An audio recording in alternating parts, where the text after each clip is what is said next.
Cortisol and belly fat. If that stubborn weight around your middle won't budge no matter what you eat, the food on your plate might be keeping your cortisol stuck on high. Are you wired at 3 a.m. even though you're exhausted all day, feeling puffy, foggy, and running on empty? As a nurse with autoimmune disease who's lived this for years, I'll show you 5 surprising foods that quiet cortisol, the one most people skip, and what to reach for tonight. Here's what I want you to know before we go one step further. You can't just relax your way out of high cortisol. Bubble baths are lovely, but they don't fix the chemistry. And most of the foods people swear by for stress are the same ones you've heard 100 times: salmon, avocado, and yes, dark chocolate. Though the way you've been told to use that one is mostly wrong. And I'll get to the why. So today, I'm skipping the usual list. These are the foods I reach for when someone tells me she's doing everything right and their body just won't settle. You get told everything looks fine, and yet your body does not feel fine. That mismatch matters, and it isn't you failing. Your body's running a stress program it doesn't know how to shut off. And food is one of the quietest ways to tell it that it's safe. Because when cortisol stays high, your body holds on to belly fat on purpose and leaves you wired but tired.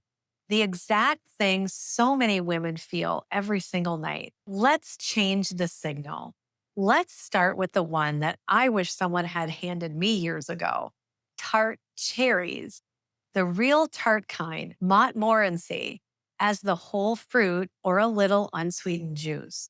If your worst cortisol moment is in the middle of the night, you're wide awake at 3 a.m. with your heart going and your brain flipping through every worry that you owned, this one is for you.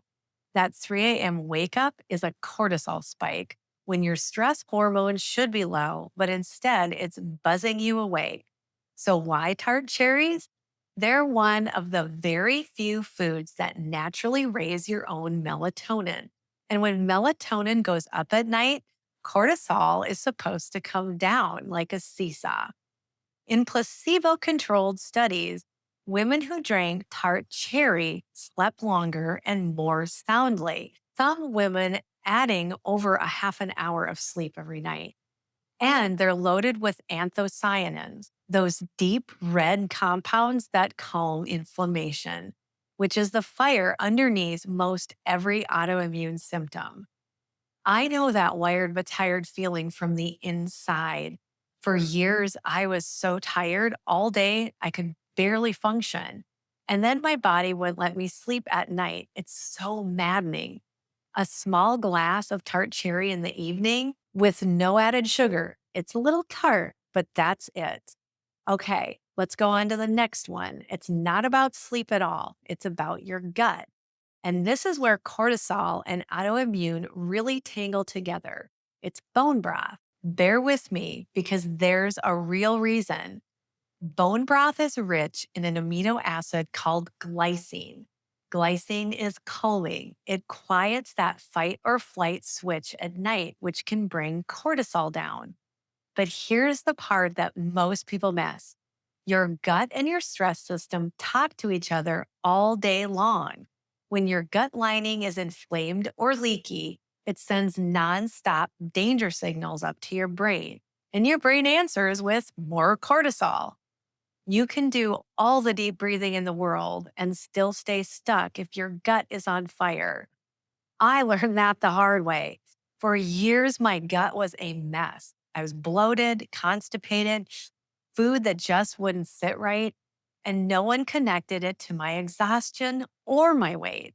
The glycine and collagen in bone broth help soothe and rebuild that gut lining.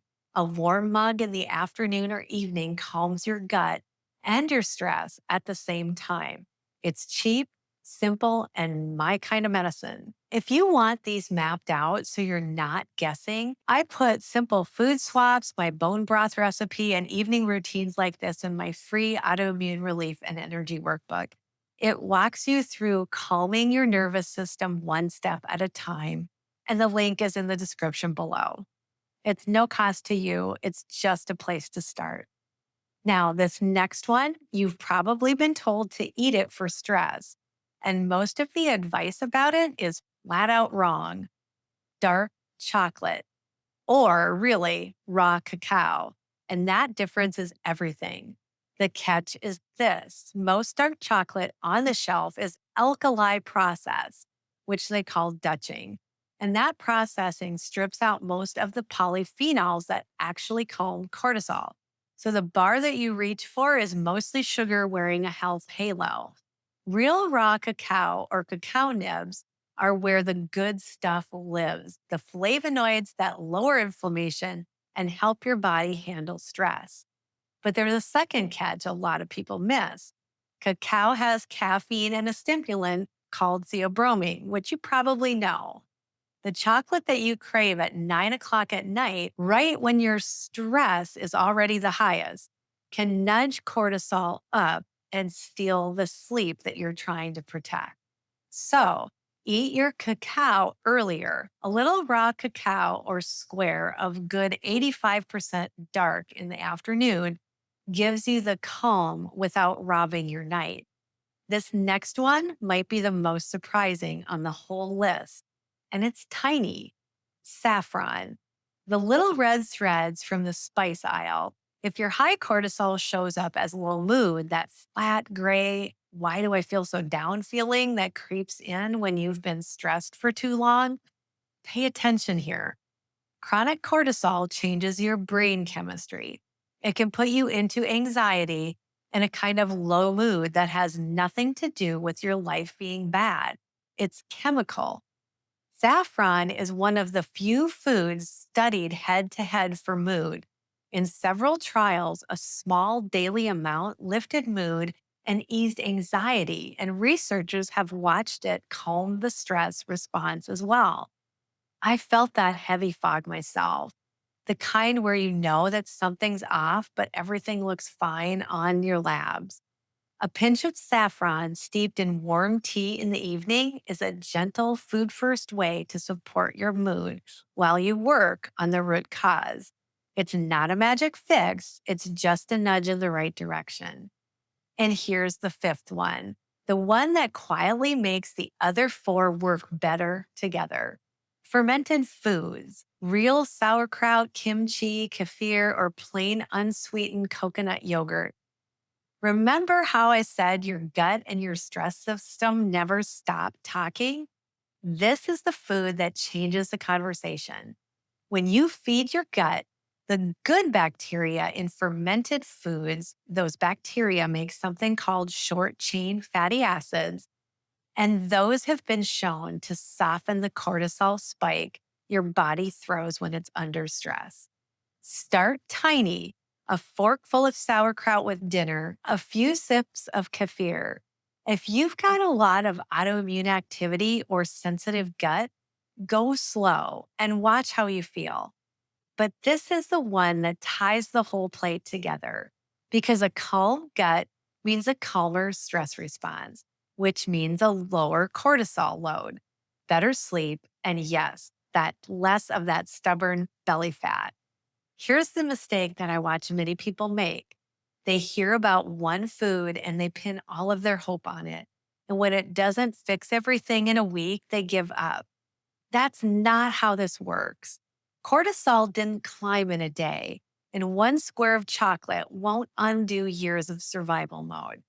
Think in patterns, not one magic bullet. Those foods work because they all send the same message from different directions. You're safe. You can stand down. When you put a few of them together, the whole picture starts to shift. You're sleeping deeper. Your body finally resets overnight. Your gut settles down so it stops screaming danger to your brain. Your mood lifts a little. And as that stress signal comes down, your body stops clinging clinging to fat, like your life depends on it.